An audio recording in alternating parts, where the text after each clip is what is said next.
Good evening and welcome back to One TV News with me, Esma. Hezbollah launched an attack on Israel, firing over 320 rockets in retaliation for the death of its senior commander, Fouad Shukr, last month. The Israeli Defense Ministry responded with preemptive strikes against Lebanon after receiving intelligence about Hezbollah's planned assault. Hezbollah used drones and Katyusha rockets targeting 11 Israeli bases.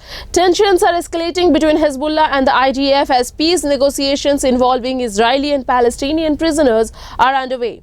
The US has expressed support for Israel, with National Security Council spokesperson Sean Savate noting continuous communication between US and Israeli officials. Israeli Defense Minister Yoav Gallant declared a 48-hour emergency, advising citizens to avoid large gatherings and exposed areas. Dhaka has undergone a significant transformation following Sheikh Hasina's departure and the appointment of Mohammad Yunus as interim leader. With Yunus at the helm since August 8th, the institutions have seen leadership changes, including new appointments of the judiciary and central bank. The interim government is undertaking reforms, including addressing state-sponsored violence and improving police trust. However, Yunus's position remains legally precarious due to the abolition of caretaker governments, raising concerns about the timing of upcoming elections and the potential for renewed political conflict. As life begins to return to normal, challenges remain, including the risk of anarchy to police forces are not fully integrated and pressures from political parties for early elections. Telegram CEO Pavel Durov was detained at Le Bourget airport near Paris on Saturday evening after arriving from Baku, Azerbaijan. French authorities issued an arrest warrant for Durov, accusing him of failing to address criminal activities on his platform, including fraud, drug trafficking, cyberbullying, and promotion of terrorism. The arrest is a part of a preliminary investigation led by France's OFMIN Telegram, known for its encrypted messaging and privacy stance. It's based in Dubai and have faced criticism for enabling the spread of illegal content. Durov's arrest highlights ongoing concerns about the platform's role in facilitating harmful activities. Congress President Mallikarjun Kharge criticized the Narendra Modi government over the newly approved Unified Pension Scheme or UPS, accusing the government of frequent policy reversals and claiming the scheme reflects its arrogance.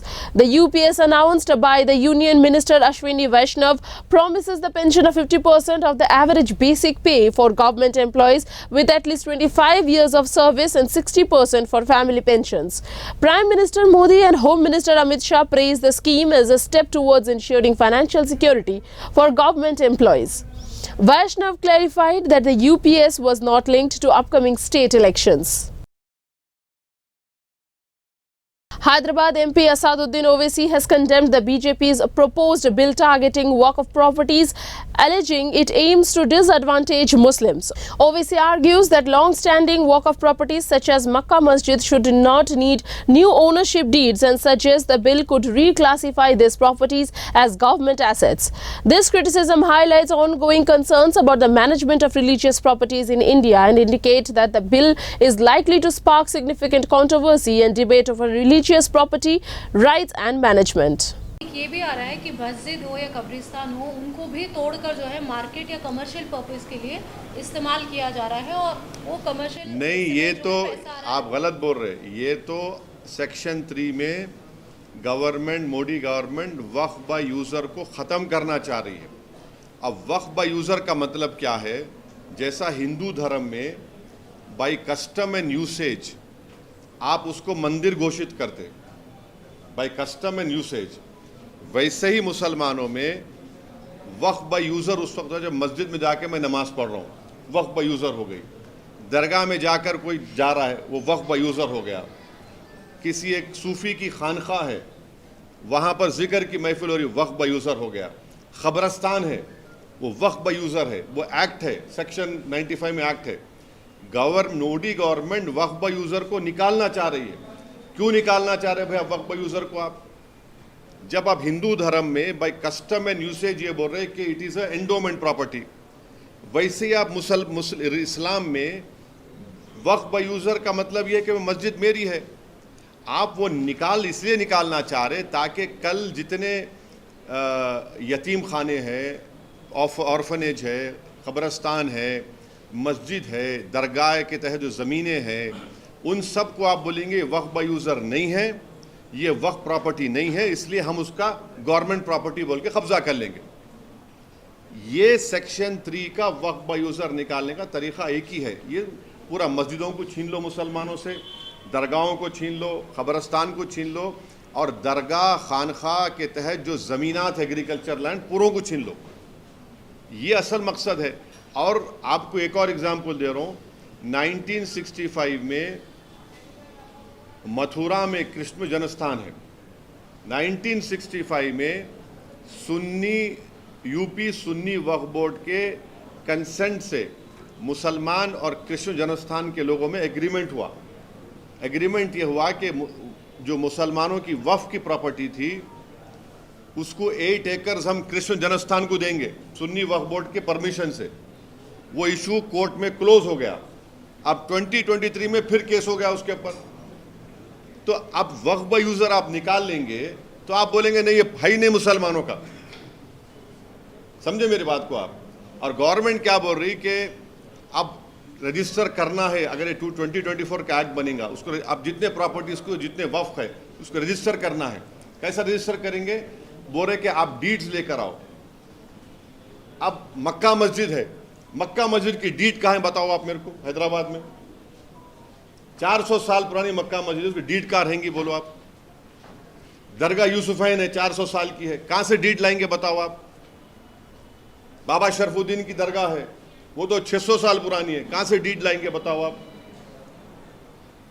चार मीनार के सामने एक मस्जिद है, अंदर नहीं, उसकी deed कहाँ से लाएंगे। अब डीड लाने का आपके पास जवाब क्या है। अब डीड नहीं लाए तो बोलेंगे नहीं आपके लिए डीड नहीं है, रजिस्टर नहीं होंगी ये। अब Prime Minister Narendra Modi, addressing a rally in Jalgaon, Maharashtra, issued a stern warning to those committing crimes against women without naming the Kolkata rape murder case.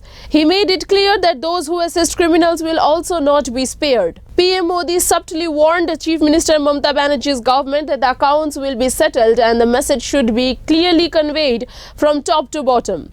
The Kolkata rape case has led to criticism of Mamata Banerjee's government and the West Bengal police system. In this context, PM Modi cautioned West Bengal's officials and governments from Maharashtra, stating that there can be no forgiveness for crimes against women. He criticized negligence at every level, from hospitals to school, and stated that those responsible for such negligence will be held accountable. साथियों, माताओं, बहनों, बेटियों का सामर्थ्य बढ़ाने के साथ साथ उनकी सुरक्षा भी देश की प्राथमिकता है। मैंने लाल किले से भी बार बार इस विषय को उठाया है। आज देश का कोई भी राज्य हो, अपनी बहनों बेटियों की पीड़ा को, उनके गुस्से को मैं समझ रहा हूं। मैं एक बार फिर देश के हर राजनीतिक दल से कहूंगा, हर राज्य सरकार से कहूंगा कि महिलाओं के खिलाफ अपराध अक्षम्य पाप है। दोषी कोई भी हो, वो बचना नहीं चाहिए। उसको किसी भी रूप में मदद करने वाले बचने नहीं चाहिए। अस्पताल हो, स्कूल हो, दफ्तर हो या फिर पुलिस व्यवस्था, जिस भी स्तर पर लापरवाही होती है, सबका हिसाब होना चाहिए। ऊपर से नीचे तक मैसेज एकदम साफ जाना चाहिए। ये पाप अक्षम्य है। अरे सरकारें आती रहेगी, जाती रहेगी, लेकिन जीवन की रक्षा और नारी गरिमा की रक्षा इस समाज के रूप में भी और सरकार के रूप में भी हम सबका बड़ा दायित्व है। साथियों, महिलाओं पर अत्याचार करने वालों को कड़ी से कड़ी सजा देने के लिए हमारी सरकार कानूनों को भी लगातार सख्त कर रही है। आज इतनी बड़ी संख्या में देश की बहनों बेटियां यहां हैं, तो इसलिए मैं विशेष तौर पर आपको बताना चाहता हूं। पहले शिकायत आती थी कि समय पर एफआईआर नहीं होती, सुनवाई नहीं होती, मुकदमों में देर बहुत लगती है। ऐसी अनेक अड़चनों को हमने भारतीय न्याय संहिता में दूर कर दिया है। इसमें एक पूरा चैप्टर महिलाओं और बच्चों के साथ होने वाले अत्याचार के संबंध में बनाया गया है। अगर पीड़ित महिलाओं को थाने नहीं जाना है तो वो घर बैठे एफआईआर दर्ज करा सकती है। हमने ये भी पक्का किया है कि एफआईआर से थाने के स्तर पर कोई टाल मटोल या फिर छेड़छाड़ नहीं कर पाएगा। इससे तेजी से जांच करने और दोषियों को कड़ी सजा मिलने में भी मदद मिलेगी।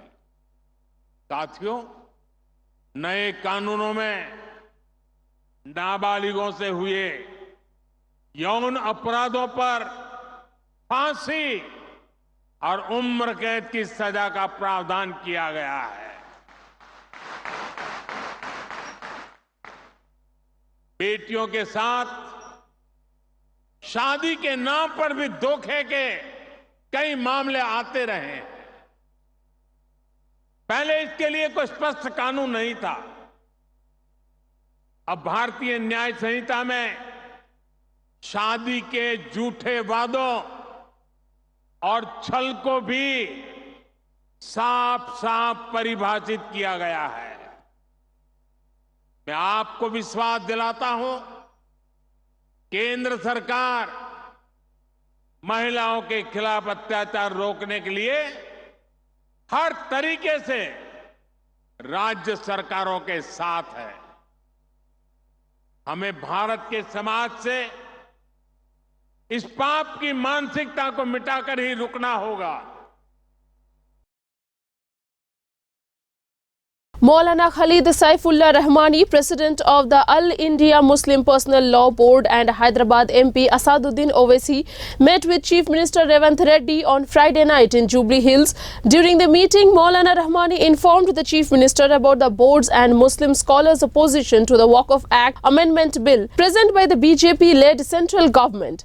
He mentioned that the board would also meet with chief ministers of secular parties to explain the potential harmful effects of the bill. Owaisi discussed with the Chief Minister the implications of the bill on religious freedom and Muslim personal law. All India Muslim personal law board की तरफ से ये फैसला लिया गया कि जितने non BJP chief ministers हैं उनसे जाकर मुलाकात की जाए। तो पिछले हफ्ते तमिलनाडु के सीएम से मुलाकात हुई थी। कल जाकर all India Muslim personal law board के प्रेसिडेंट मौलाना खालिद सैफुल्लाह रहमानी साहब, तेलंगाना के चीफ मिनिस्टर जनाब रेवंत रेड्डी साहब से मुलाकात की है। और हम लोग इन मुलाकातों में ये बता रहे हैं कि जो बीजेपी एनडीए की गवर्नमेंट ने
In Mumbai's Laljipada, Kandivali, a group of women took to streets to confront and physically remove drunkards who were causing a public nuisance. Armed with brooms, the women were captured in video chasing and hitting the alcoholics, which has since gone viral with 1 lakh views and close to 8,000 likes. The video shared on Instagram by Gist shows the women acting out of frustration due to the persistent presence of drunkards on their streets. The incident has sparked widespread praise online, with many supporting the women's action as a response to ineffective law enforcement. Some users also tagged the Mumbai police, urging them to address the issue. In an interview, Kangana Ranaut commented on the term alpha male recently popularized by the film Animal. She believes the term is often used superficially and criticized those who adopted the label without understanding its true meaning. Kangana highlighted the historical figures like Lord Ram and Arjun embody true alpha male qualities such as sacrifice and mercy, contrasting with those who misuse the term for deceitful purposes. She also condemned the exploitation of the alpha male images in films, which she claims misleads youth and promotes negative behavior. Kangana, who is set to star in and direct Emergency, also affirmed the presence of sexism in Bollywood. Following a humiliating defeat to Bangladesh, Pakistan has fallen to 8th place in the World Test Championship 2023 to 25 points table, with only 2 wins in 6 matches and a winning percentage of 30.56%. Captain Shan Masood's hope of reaching the WTC final seemed distant as Pakistan extends its poor run in home red ball cricket. In contrast, Bangladesh's victory has elevated them to the 6th place with a 40% winning percentage. Meanwhile, England's 5-wicket win over Sri Lanka has propelled them to 4th in the standings, while Sri Lanka has dropped to 5th. That's all for today. Be connected for more updates with me, Esma. Thank you.